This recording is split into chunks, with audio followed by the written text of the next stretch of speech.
What's up guys, it's time to talk about Apple. So iPhone 12 and iPhone SE 2 are the two next big things coming from a Cupertino giant. And first, let's talk about the iPhone 12. So previously we saw the first ever iPhone 12 prototype which Apple was start testing with 6.7-inch display and no notch, just a symmetrical bezels on all sides. And the interesting part of the prototype was that all 3D Face ID sensors were placed on top bezel, which is of course quite difficult, but Apple is looking serious about this significant design change next year. According to Ben Gaskin, Apple is testing a few Face ID prototypes with new optics. Some are smaller in width and some are narrower to fit in the top bezel. Now exactly we don't know how could Apple achieve this.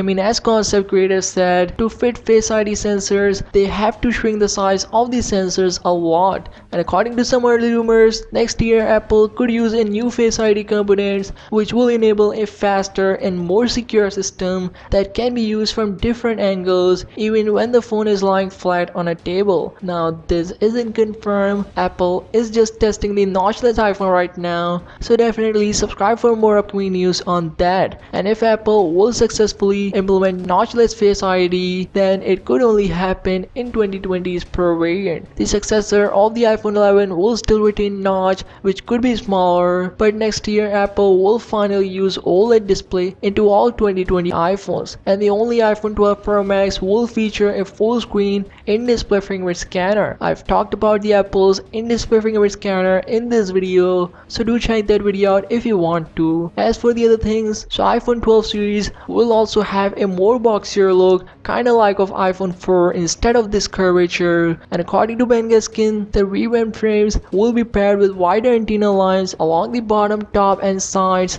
that are now over 1mm thick, and the plastic material that's currently used is set to be replaced by either glass, ceramic or sapphire, which will improve overall connectivity and therefore enable compatibility with 5G networks. And in case you don't know, so all 2020 iPhones will be a 5G compatible. So that's all on the iPhone 12. Now as for the cheaper, Apple's real cheaper phone, the iPhone SE 2. So as we have heard before, iPhone SE 2 will be fully based on iPhone 8, but there will be an Apple's A13 CPU inside it along with iOS 13. And now Apple Insider Ming Chi confirms that iPhone SE 2 will be priced at $399 and 128GB version could cost at $450. iPhone SE 2 will be unveiled in the month of March next year along with Apple's long rumored AR glasses. This year's iPad Pro are also expected to launch next year, maybe in the month of March. And as for the AirPods Pro, which will change the overall design of AirPods, will go on sale next week. So that's all on Apple. Let me know what you think about the iPhone 12 design and iPhone SE 2's price. Will you buy this cheaper Apple's real cheaper iPhone? And I'll see you in the next one.